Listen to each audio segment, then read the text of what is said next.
Hey guys, Trevor Holt here. Welcome to another episode of the Who Are We podcast. Today I got a special guest, Anna. How are you today? Hi, Trevor. I'm doing great. How are you? Good, thanks. Thanks for joining us. Before we get started, just a quick disclaimer: this session's being recorded. We're going to upload it to YouTube and put some promotional links on other social medias just to promote this episode. So I'd like to thank you for joining us today.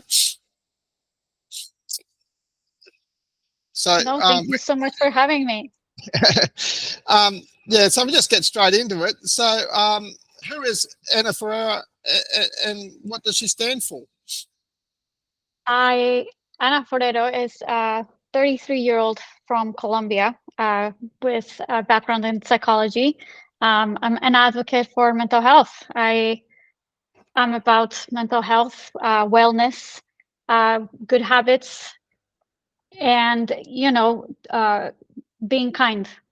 Being kind is very important to me. Yeah, psychiatrist that's focusing on mental health specifically and being kind. So you sounds like you're living your values a lot. Is it something you're passionate about and you've turned it into a career? Is that what you're sort of suggesting? Yes. So, as a teenager, I struggled a lot with mental health.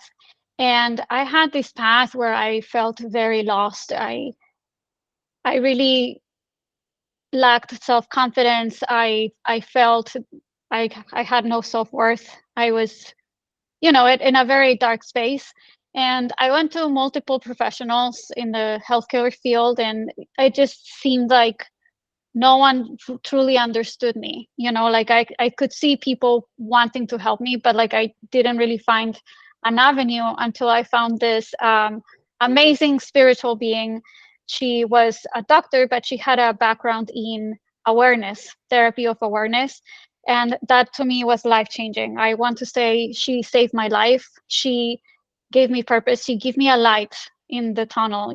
She really helped me. And as our relationship progressed, as a therapist and patient, I figured, she was an alternative out there that for me was so difficult to find. I want to be that for some people out there, because your approach, your values, your culture, your background, they're not going to fit with every mental health therapist out there, or not just the therapist, but the doctors, the psychiatrists. They Every person is different. So I want to be part of that spread of awareness in the world. I want to be part of that positive change, and tell people that like there's people that actually are out there that really care. Many times I felt that no one cared about me, or although I had all the love in the world from my family, from my friends and everything, there was, because of uh my condition, I couldn't understand it and feel that. And sometimes it does take a stranger for to make a special connection and to really offer you the help in a way that you can feel it and understand it. So I decided I want to be that. I want to be an alternative for people. I want, for people to be in that not for people to be in dark places, but that people that are in dark places know that there is a space and there is someone that cares. So that's how Yeah, it all started. and that's amazing. And thank you very much for your hard work and helping other people, because I know sometimes it can be challenging and difficult. And it's a really good story that you tell, that you kept looking for yourself to try and find someone that you could resonate with, and that journey you reflect on saved your life, and making that choice to be that person for others moving forward is a remarkable story, and congratulations you for going down that path. So Thank you. I just wonder, I just wonder, um, getting into that field and having that desire to be that change and create that awareness. trying to go down that journey with your own, having tackled your own difficulties, was that challenging for you, or how did you find that? Yes, it was very difficult because although, I was many years in therapy with this professional in awareness and developing awareness, you know, it's funny because like all the tools that she gave me, I found myself in many years in the future, even today, still applying with the tools. Like it's almost like you're a structure, and the structure, for whatever reason happens, it's broken. So you start rebuilding it and like putting it back together, but you might have maybe then the foundation a little bit fixed, but there's still more to fix, right? So yes, it was incredibly challenging. I mean, don't get me wrong. It's not like, oh, I found her and it was like all roses. No, I mean, roses come with thorns. Many times after I went to therapy, I got like the worst headache. I had to go to sleep because there's a lot to digest. And a lot of the therapy of awareness is, to realize that you have the power. You are in control of your life. Yes, maybe you're not completely in control of your surroundings or the situation you're in, but you are in control on how you react and what you decide to do with what life is throwing at you. But yes, it was challenging. And then, when I started studying, I initially started studying arts, and it was more because I didn't know what to do. You're gonna laugh, but I actually hated psychologists. I was like, psychology is not my thing. Like based on the experiences that I had, like psychologists don't wing. Like, like why would I ever even consider that? But then when I started studying art and painting and making art, I found such a deep healing process. And, reflecting, for example, I wanted to show in a painting the passion for love. But whenever I was done with the painting and I would look at it, I would be like, I'm not seeing passion for love. I'm seeing pain. I'm seeing my own pain reflected back at me. Like, what is going on? And from there, I started researching art therapy. And actually, it's funny because in the critiques, one of my teachers was like, are you a psychology major? Because the way you do the critiques, on critique day, it's very intricate and you analyze a lot. Like, you should definitely look into it. And I'm like, no way. So when I looked into art therapy, I saw like, oh, well, it's mostly psychologists. And, I was like, you know what? I should do this. I could do this. Like, I'm very interested in art therapy. And although I didn't end up going through the art therapy route, from there I did decide, you know what? I want to study psychology so that I can have a better foundation to really help people and for people to trust. Unfortunately, we go a lot based on like the education. And don't get me wrong, I'm all about education. I'm a nerd in school. I was a nerd. But I was like, you shouldn't necessarily judge on the abilities of people to helping you just on their degree. But I decided, okay, let me go with the foundation of psychology so that like when parents send me their teenagers or when I'm taking care of patients, they'll be like, okay, she's at least a psychologist. And that's where the journey started. Once I started studying psychology, I realized, oh, this is not just about getting a bachelor's in psychology. You need a master's and ideally a PhD if you want to put in your own therapy and, apply all these things. So I was like, oh my gosh, what did I got myself into? Me getting into a PhD? Like, that's not possible. I can't do that. I don't have those abilities. And it's funny because when I graduated in 2020, my school offered me a scholarship in a PhD. And I did not even think it would be possible. I was like, what? I just like, when I saw the news, I was like, you know what? I'm just gonna do the best that I can to graduate with the best possible grades and pray that I maybe get to do a master's. And the result was I got a freaking scholarship, um, I didn't take it only because they didn't offer a PhD in the clinical field.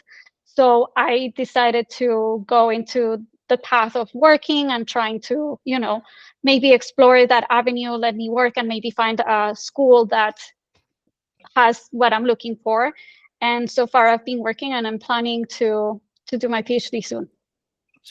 That's an amazing story. And it's interesting, isn't it, how like because you're talking about art therapy, and some people talk about music therapy, and different creative experiences are quite therapeutic, aren't they? And Yes. that's an amazing story of how you got there in the end. And also too, I got from that, your lived experience was you saw as more of supporting the educational background, because I think you mentioned that, like, just because you got a piece of paper, it doesn't mean that you know what you're doing, or you can help other people as such. It's more of how you connect with people, and how you can use your life experiences to help others. That was a Correct. good takeaway that I got from that as well. And it's interesting that your focus seems to be, I heard you say it several times now, awareness, as opposed to a lot of other things. And I think you says, how you react to things. You can't control what happens to you as such, but you can control your feelings and your words, and how you react to things that do happen to you. That's quite powerful in itself, isn't it? Well, thank you. I think so too. um, yes, I mean, at the end of the day, the way that you perceive things is everything. The world, you can see something. Let me put it this way. Like in China, this is a funny example, but for example, in China, what they would do is when a plate breaks, instead of them throwing it away, they restored it and they put gold through the cracks, and then you have a beautiful masterpiece. So you can either yourself, if you break, I mean, what are you gonna do with yourself? Really, legit toss yourself away and like let your life go to waste? Or can you take the experience of being broken and putting yourself back together and actually look more beautiful and empowered by what just happened to you? Don't get me wrong, it doesn't mean like something happened to me and then I'm like, oh, okay, like it's fine. No, of course it's a whole process. Like when life throws at you so many challenges, it's difficult. Or even just one very strong challenge at the time, to recover, you have to, at least what I do is I take a deep breath and I start thinking everything is changing. Things are always changing. Nothing is permanent. These too shall pass. These too shall pass. And go with it. Many times I feel that we get stuck on the negative, and there's something that happens a lot to people. Like they kind of like get stuck on the negative and like, this happened to me, and like in a victim mindset.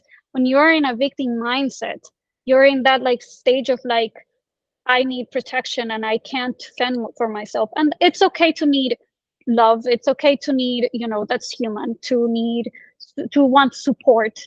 But when you stay stuck there, when you don't take the support, take your time to recover and then get up, then you're risking to stay stuck the rest of your life. When you break a leg, for example, of course you need to put a bandage on it. You need to give the leg some space to rest. You cannot be walking after you get a fracture. But at a certain point, if you don't start, rebuilding and getting your muscles adjusted to walk again, then you're not going to be able to properly walk or even run if you don't get up in time. It's always, and it's still a painful process, of healing and walking. But if, for example, you do break your leg and you go through that journey of giving your body and yourself the space to heal and then walk and run, the next time that you're running, you're going to be so happy and so proud of yourself and feel so empowered that like, I am running and I'm running so fast after that breakage. Yeah. Yeah, and it's amazing hearing you talk, because I can see a lot of the passion coming through on the screen. But but also I'm taking a lot of what is the word? So self responsibility, I suppose, like taking the onus. It seems to me that you're promoting that it's up to you to overcome some of these issues and like acknowledge that sometimes you need to go and find the love or support that you need, but ultimately you're taking the responsibility to move forward. Is that how I'm getting it? Yes, you're getting it correct. It is your responsibility to do things for you. I'm going to put a very funny example, but for example, if you have to go to the restroom and you're like, I need to pee, and then you stay like on like, but I don't want to get up to go to the restroom. I really don't want to, but I really need to go. No one can go to the restroom for you. You Yeah, have yeah, to do it, right? So it is a matter of taking the space to reflect and to think. Maybe, when you're in those desperate moments, maybe take a deep breath and say, okay, how can I handle this? What can I do? Because at the end of the day, when you complain, you're wasting valuable energy on complaining on what happened to you instead of addressing it. It's energy that you could be using in a different way. We only have 100% of energy. If you spend 70% of energy into advancing and doing something about it, you're only, if you spend 70% of energy in complaining instead of advancing, you only have 30% to advance, and therefore the progress you're going to make is smaller and slower. yeah. So Yeah, so feeling sorry for yourself or reflecting on, oh, this shouldn't have happened or whatever is not helpful in moving forward is what I'm taking from that. So yeah, so focus more on solution based things rather than dwelling on the past. correct. Yeah, yeah, And I mean, it's normal. Like, I mean, I get flashbacks and moments of difficult times. Like, it's perfectly normal. And even when something is very recent, when you have something that recently happened to you, like, it's normal. Like, you do need to like process it and heal on it. The important thing is that as long as you don't get stuck, and whenever you get that sensation of in, injustice, of this shouldn't have happened. But the reality is that it did happen. As unfair and as valid your emotion is of feeling that it was not fair, okay, acknowledge it, but let's move forward, yeah, and take the time that you need. When something that maybe is difficult happens to you, by all means take the time that you need, but just don't stay stuck. As long as you're always moving. There is this reference that I heard from a doctor in Colombia. His name is Santiago Rojas, that he said many times we get stuck in sadness and we make the duels, or like the challenges, for example, losing someone that we love, we make the process a lot harder, because when the sadness comes to us, we are like, no, no, no, I don't want to get it. It's a rejection. But in life, everything flows. Like, the water is in constant movement. Things go through rivers. Your bloodstream, for example, your veins, everything. If you think about it, our blood is always pumping. It's always going. It's in constant flow. The same thing happens with our emotions. If we feel the sadness, but we don't want to let it go, then it's going to get stuck. But it has to go at some point. Like, at some point, you're going to have to process it, even if it's today, in a week, or a month, a year. But the longer you are rejecting it, the longer it's going to dwell. Versus if you get the sadness, the sensation, let's say let's say you're dwelling that you lost someone that you loved, and the memory comes, you should embrace it. Yes, I am feeling this way, and feel the emotion. Let it go through you. And acknowledge, I am sad, and that's okay. And that's okay. Eventually, I will move forward. And whatever the time it takes you to do it, that's fine. Just don't stay stuck on like, I am sad and the world is gonna end. yeah, You know? yeah. And that's one of the things that from some of the learnings that we have here in our mental health teachings is generally depression is associated with getting stuck in the past or previous and not being able to move forward, like you say. And anxiety is anticipating what might happen or what could happen or what happened, and that's how they talk about just staying in the here and the now. and moving forward and feeling like you said. So that's very powerful. That the message. Just one other thing I picked up on. You talked about permanence before, and being stuck in something permanence. I think one of the things that I promote as well, and it sounds like it's something that might resonate with some of your teachings too, is fighting. We call it fighting the three P's of pessimism, which is obviously the enemies of optimism, and that's one of them. Is permanence is one of them. Pervasiveness is, all encompassing is another one, and personal. So trying to take that personal things out of, something negative happens to you. It's it's not all about you as such. It's not targeted. Is that something that you work on? Is trying to eliminate them sort of things from the feelings? Is that, does that resonate with you, that sort of saying?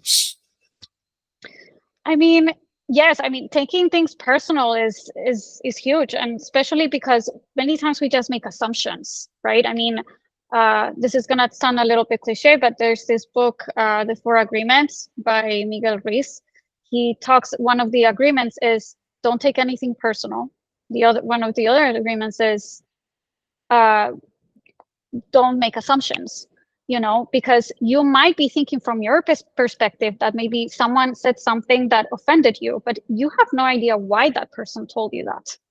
You might be thinking this is the reason why, but the whole truth is, on the other end is a whole complete complex human being, that they might be saying something that hurts you, not with the intention to hurt you, but because they are hurt, right? Doesn't make it okay. I'm not justifying that they said something hurtful for you, but when you take it like, oh, they hate me, or why would they disrespect me like that?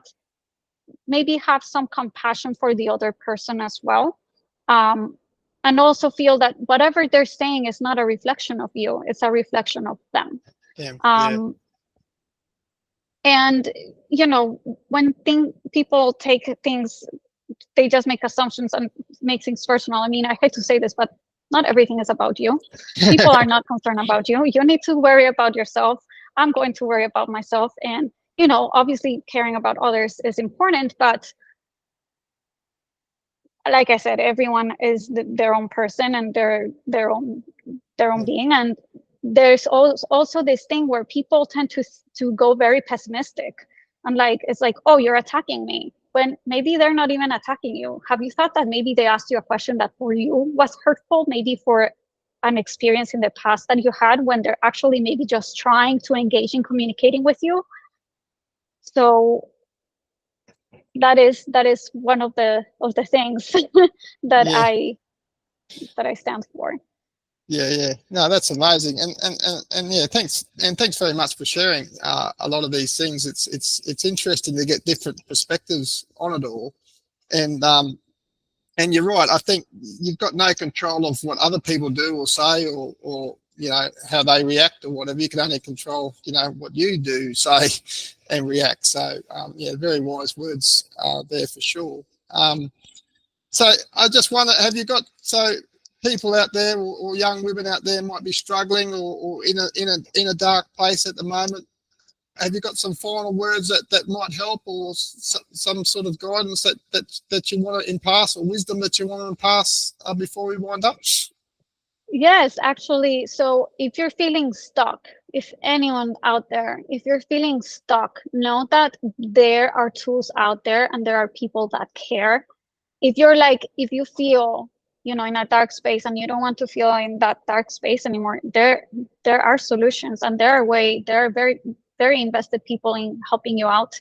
There's health professionals, there's even a free line here in the United States. It's called 211, when you just want to talk and you want to put your feelings out there, and they can actually also provide you with resources.